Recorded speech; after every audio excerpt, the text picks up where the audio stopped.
Hi and welcome. I'm Derek Myron and this is my guest, Tina Daniels. Hi.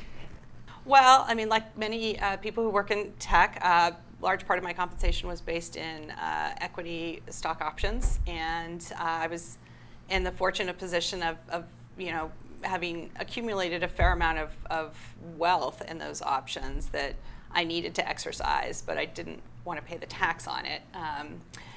And your team came up with a very elegant solution of setting aside the money in a charitable trust.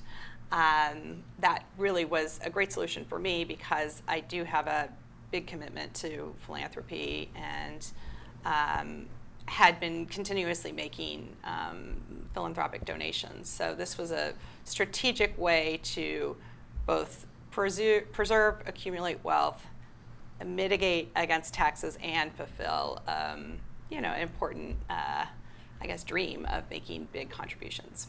Share with me about what's the client experience, what's the process, how does it work, What's your experience? Well, I mean, possibly like many of your clients, I was in a position where I knew enough to be dangerous. I mentioned I'd worked in finance, I went to business school, I have a CPA, so I'm financially literate. And I was mostly doing it on my own, which is a pretty terrible idea, even for somebody who's knowledgeable like me. It's just, I don't have time to be doing it full time. So I think, having just the reassurance that your team is really thinking through all of both the possibilities, externalities, ramifications of financial decisions I make is really reassuring for me. So it's also important to get those other teammates involved as well, right? The CPA, the legal side as well. It's really comprehensive, and I think that too is a big advantage of knowing that all of those experts are talking together, and that you're thinking about the options in a coordinated way. Yeah. And it's nice, honestly, just not to have to vet all of those different professionals. And trust your recommendation. Yeah. So you have a relationship with how many folks here at the firm? Several, probably 6 or 7. Yeah. And do you feel like it's coordinated, that the communication, or do you feel like, gosh, you get ping-ponged? I mean, what's the experience? No, I think it's coordinated. I think one of the things I really value is responsiveness. I've spent most of my career, both in finance and in technology, sort of in a client service account service capacity.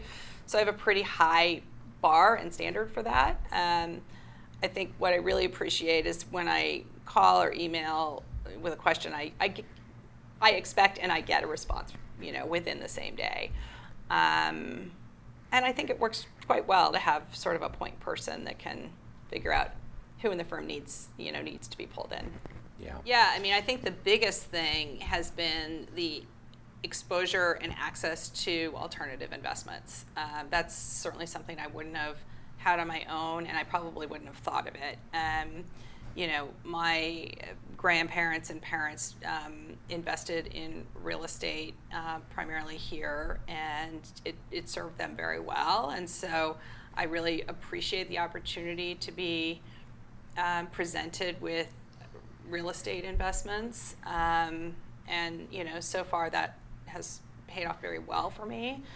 I guess what I'd say is I think you and your team have done a good job of reminding me of the importance of creating kind of annualized cash flow, in my case largely through rental income, and kind of seeing this concept that, like, if you do this right, you can create a portfolio that like throws off enough cash that you can retire and maintain your lifestyle, which is really an awesome goal. And I hadn't thought of it that way. I was always thinking of it in terms of really equity growth. And you're right, like making angel investments with the hope, that like one would hit big. And I have been somewhat fortunate in that a couple have.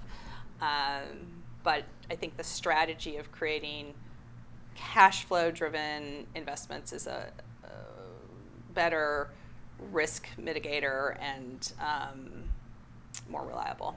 Managing money and wealth can be really overwhelming, and like so many things, it's better just to jump in and commit. I think a lot of people have sort of the mental model of, thinking of paying attention to their financial well-being as like a visit to an amusement park that they do once a year, and sometimes it's fun and sometimes it's scary, and really you need to think of it more as like a gym membership where you're going regularly and creating muscle memory. So that's a great analogy. that is my closing thought, Derek. Tina, thank you so much for doing this today. So appreciative. Oh, my pleasure. Thank you.